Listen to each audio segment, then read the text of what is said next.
स्वास्थ्य क्षेत्र में उत्तर प्रदेश ने पिछले 9 वर्ष में एक नई प्रगति की है, एक नया प्रयास किया है।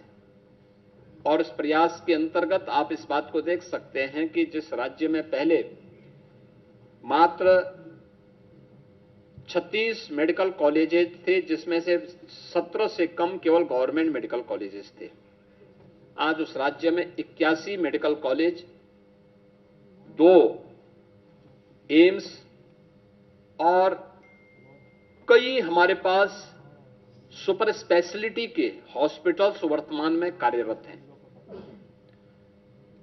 ये सुविधाएं और देश के अंदर सबसे अधिक 5,46,00,000 से अधिक प्रधानमंत्री जन आरोग्य योजना के अंतर्गत आयुष्मान कार्ड के गोल्डन कार्ड देने वाला राज्य यूपी है। सबसे अधिक गोल्डन कार्ड भी उत्तर प्रदेश दे रहा है। अब नेक्स्ट क्या? हमने टर्सरी केयर के रूप में अपने मेडिकल कॉलेजेस को विकसित किया है। कुछ मेडिकल कॉलेजेस इसमें विकसित हो रहे हैं।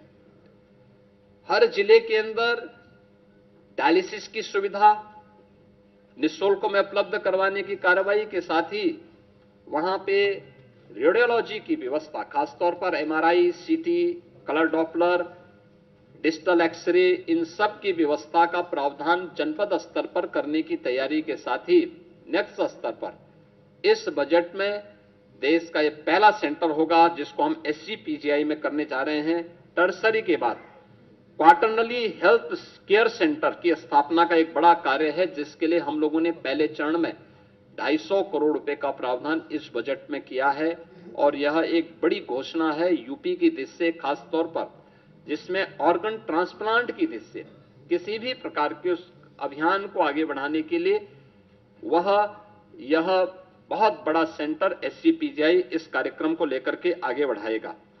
इसके साथ ही प्रदेश ने उन जनपदों में, जिन जनपदों में हमारे डिस्ट्रिक्ट हॉस्पिटल को हम लोगों ने मेडिकल कॉलेजेस के साथ संबद्ध किया है, वहां पे डिस्ट्रिक्ट हॉस्पिटल के कार्यक्रम को बनाने की एक प्रक्रिया तेजी के साथ आगे बढ़ सके, ये इसके लिए धनराशि की व्यवस्था की है। राष्ट्रीय वन हेल्थ मिशन के अंतर्गत राज्य वन हेल्थ मिशन के लिए भी धनराशि की व्यवस्था इसमें की है।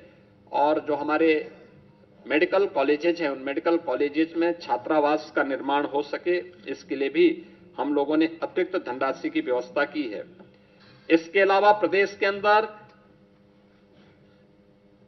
रोड सेफ्टी की दृष्टि से, रोड सेफ्टी के लिए आवश्यक प्रावधान करने के साथ साथ अगर कोई दुर्घटना होती है, रोड एक्सीडेंट होता है या कोई आपदा आती है, उन स्थितियों में ट्रॉमा हमारा उतना ही सशक्त हो, इसके लिए ट्रॉमा के लिए भी नए ट्रॉमा सेंटर विकसित करने के लिए भी धनराशि की व्यवस्था सरकार ने इस बजट में इसके लिए की है।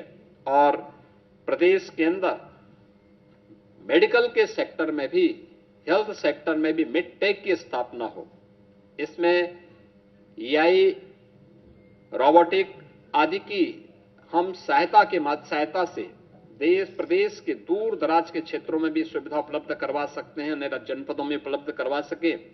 इसके लिए वर्तमान में हमारे 2 सेंटर ऑफ एक्सीलेंस, एक एससीपीजीआई लखनऊ में और दूसरा आईआईटी कानपुर के साथ मिलकर के राज्य सरकार इसके लिए धनराशि की व्यवस्था की है और इसमें कार्य हमारा चल रहा है और हमने इसमें धनराशि की व्यवस्था भी की है।